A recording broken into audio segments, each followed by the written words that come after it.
Hello friend, तो आज हम लोग देखने वाले हैं क्लास 10th का केमिस्ट्री। क्या देखने वाले हैं हम लोग? आज क्लास 10th का केमिस्ट्री देखने वाले हैं। जो पहला चैप्टर हमारा अभी चल रहा था, रासायनिक अभिक्रिया एवं समीकरण।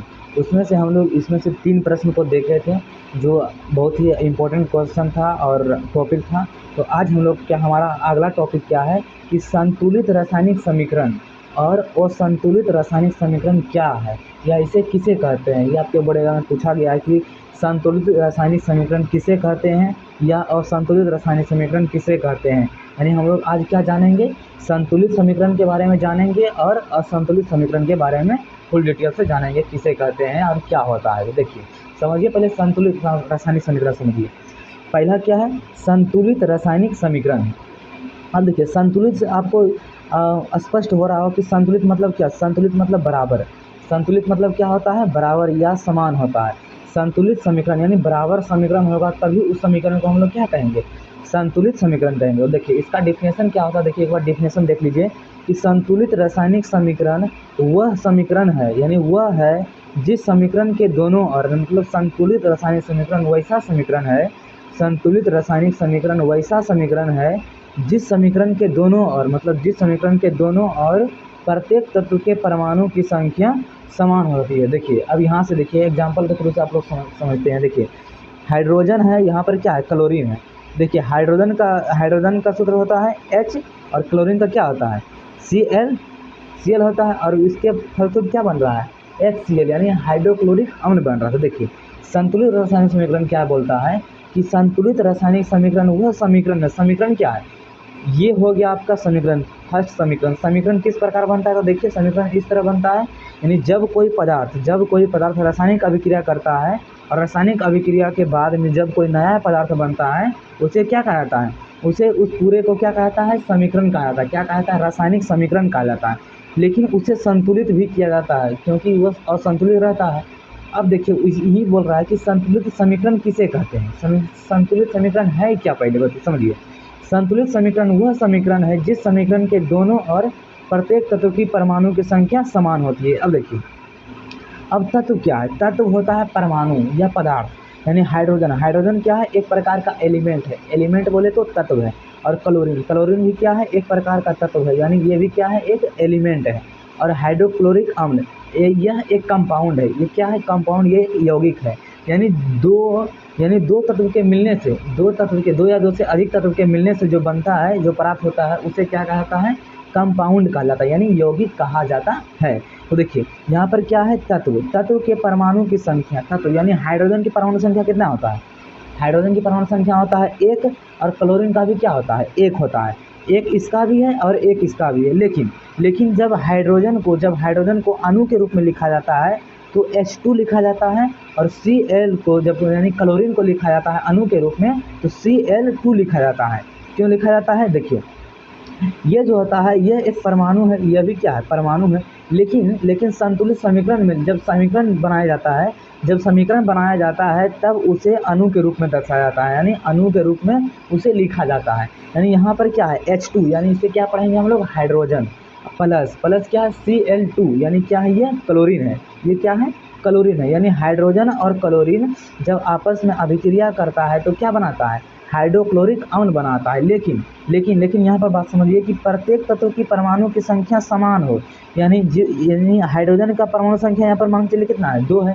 क्योंकि देखिए, हाइड्रोजन का परमाणु संख्या तो 1 होता है, लेकिन यहाँ पर हाइड्रोजन कितना है? 2 को है, इसलिए इसका परमाणु संख्या क्या हो जाएगा? 2 हो जाएगा। क्लोरीन की परमाणु संख्या कितना होता है? 17 होता है। 17 तो उसको फिर हटाइए उसको, लेकिन यहाँ पर क्या है? यहाँ पर हम लोग अणु के रूप में देखते हैं, यानी इसे क्या कहता है? परमाणु कहा जाता है। परमाणु की संख्या, परमाणु की क्या कहा जाता है? संख्या। यानी यहाँ पर कितना परमाणु है? यहाँ पर 2 परमाणु है, और यहाँ पर कितना परमाणु है? यहाँ भी 2 परमाणु है। लेकिन यहाँ पर देखिए, यहाँ पर क्या है? यहाँ भी अगर हम इसे 2 को छिपा दें, अगर हम 2 को छिपा दे तो क्या बच गया? सिर्फ क्या बच गया? HCl। यहाँ पर एक परमाणु है, नहीं कुछ तो एक है, लेकिन यहाँ पर कितना है? 2 परमाणु है। अगर ये नहीं रहता, अगर ये 2 नहीं रहता, यहाँ पर अगर ये 2 नहीं रहता तो ये समीकरण जो था, ये समीकरण असंतुलित होता। अगर यहाँ पर 2 अगर नहीं रहता तो ये समीकरण क्या होता? असंतुलित रहता। इसीलिए बोला जाता है कि जितना परमाणु संख्या इस तत्व का है उतना भी इधर भी होगा उसका परमाणु संख्या, तभी ये समीकरण संतुलित समीकरण कहलाएगा। संतुलित समीकरण किसे कहते हैं? संतुलित रासायनिक समीकरण वह समीकरण है जिस समीकरण के दोनों और प्रत्येक तत्व की यानी हर एक तत्व की परमाणुओं की संख्या, यहाँ पर 2 परमाणु है तो इधर भी 2 परमाणु होना चाहिए और इधर भी 2 परमाणु है तो इधर भी 2 परमाणु होना चाहिए, कि संख्या समान हो। देखिए अब यहाँ पर समान है कि नहीं, देखिए ये 2 है, ये 2 जो है इन दोनों के साथ गुना होगा। यहाँ हाइड्रोजन है और क्लोरीन है, एक बार 2 हाइड्रोजन के साथ गुना होगा तो क्या आ जाएगा H2 और फिर 2 गुना होगा Cl के साथ तो क्या देगा Cl2, यानी H2 और Cl2। यहाँ भी क्या है H2 और Cl2, यानी ये दोनों समीकरण क्या है बराबर, यानी ये समीकरण क्या है संतुलित समीकरण है। ये समीकरण क्या है संतुलित समीकरण है। अब देखिए ठीक उसी प्रकार देखिए यहाँ पर क्या है सोडियम है और यहाँ क्या है क्लोरीन है, ये दोनों आपस में अभिक्रिया करता है तो क्या बनाता है NaCl बनाता है। क्या बनाता है NaCl बनाता है। तो उसी प्रकार परमाणु मतलब सोडियम का परमाणु कितना है 2 है और क्लोरीन का भी कितना है 2 है। अब देखिए अब यहाँ पर 2 पूर्णांक में देखिए 2 जो है दोनों के साथ गुना होगा, एक बार होगा सोडियम के साथ गुना होगा और एक बार क्लोरीन के साथ गुना होगा। एक बार सोडियम के साथ गुना होगा तो क्या हो जाएगा N2 और एक बार क्लोरीन के साथ गुना होगा तो Cl2, यानी N2Cl2। यहाँ भी क्या है N2Cl2, यानी ये समीकरण भी क्या है संतुलित है, यानी ये समीकरण भी क्या है बराबर, यानी ये भी समीकरण क्या है, ये दोनों समीकरण क्या है संतुलित है। अब देखने वाले हैं, अब आशा करते हैं कि आपको संतुलित समीकरण अच्छी तरीके से समझ में आ गया होगा। अब हम लोग देखने वाले हैं असंतुलित समीकरण।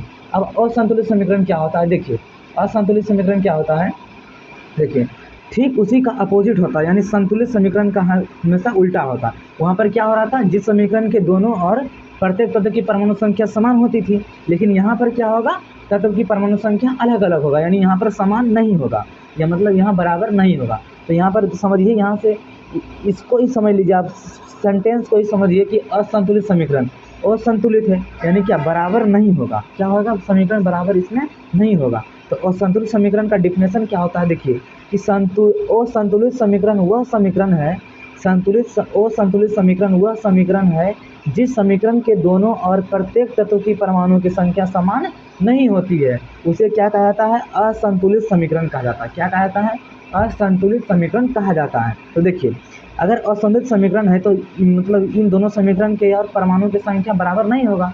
देखिए हम लोग इसको चेक करते हैं कैसे बराबर नहीं होगा। देखिए यहाँ पर क्या है हाइड्रोजन परमाणु है, यहाँ भी क्या है क्लोरीन परमाणु है। अब ये दोनों जो आपस में अभिक्रिया किया क्या बनाया हाइड्रोक्लोरिक अम्ल बनाया। यहाँ तक तो ठीक है, लेकिन यहाँ पर क्या बोला संतुलित असंतुलित समीकरण है कि नहीं जांच करना। देखिए यहाँ पर क्या बोल रहा है कि प्रत्येक तत्व की परमाणु संख्या समान नहीं होता है इसमें। देखिए समान होता है कि नहीं, देखिए यहाँ पर H2 है, यानी परमाणु कितना यहाँ पर 2 है, लेकिन देखिए लेकिन हाइड्रोजन परमाणु यहाँ पर कितना है 1 ही है। और देखिए यहाँ पर क्लोरीन कितना है 2 गो है, लेकिन क्लोरीन यहाँ पर क्या है 1 गो है। यानी इस तरह जो होता है ये जो पहला समीकरण हो गया, ये समीकरण असंतुलित है। अगर संतुलित हम इसके बनाना चाहते हैं तो यहाँ पर हम लोग लगाएंगे 2 लगाएंगे, 2 रहेगा तो हाइड्रोजन के साथ भी गुना होगा और क्लोरीन के भी साथ गुना होगा, तो ये क्या बन जाएगा संतुलित समीकरण बन जाएगा। लेकिन यहाँ पर क्या है ये असंतुलित समीकरण है। क्या है असंतुलित समीकरण है, क्योंकि इन दोनों समीकरण के बराबर में ये क्या है मतलब परमाणु की संख्या इन दोनों का समान नहीं है। तो देखिए दूसरा एग्जांपल देखते हैं, क्या है सोडियम है और क्लोरीन है। सोडियम और क्लोरीन आपस में अभिक्रिया करके क्या बनाया NaCl, यानी सोडियम क्लोराइड बनाया। अब देखिए सोडियम का परमाणु कितना है 2 है परमाणु, यहाँ क्लोरीन की परमाणु संख्या कितना है 2 है। परमाणुओं की संख्या क्या होती है समान होती है। तो देखिए यहाँ पर क्या है Na2, यहाँ पर भी क्या है Cl2, लेकिन यहाँ पर सिर्फ क्या है NaCl। यहाँ पर Na 2 गो है, लेकिन यहाँ पर सिर्फ 1 गो है। यहाँ पर Cl 2 गो है, लेकिन यहाँ पर Cl 1 गो है। जिस कारण से ये समीकरण जो होता है ये असंतुलित होगा, यानी ये दोनों बराबर नहीं हो सकता है। अगर हम इसे संतुलित बनाना चाहते हैं तो क्या लिखेंगे, यहाँ पर हम लोग देंगे 2 जो है Na के साथ भी गुना होगा और 2 Cl के साथ भी गुना होगा। अब देखिए फिर से एक बार देख रहे इसे असंतुलित रासायनिक समीकरण किसे कहते हैं।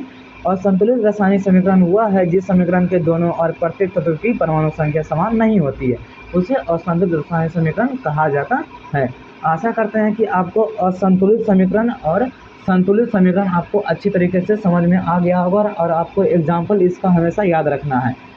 तो मिलते हैं आपसे अगले वीडियो में, प्रश्न संख्या 5 को लेकर आएंगे। तो तब तक के लिए जय हिंद जय भारत।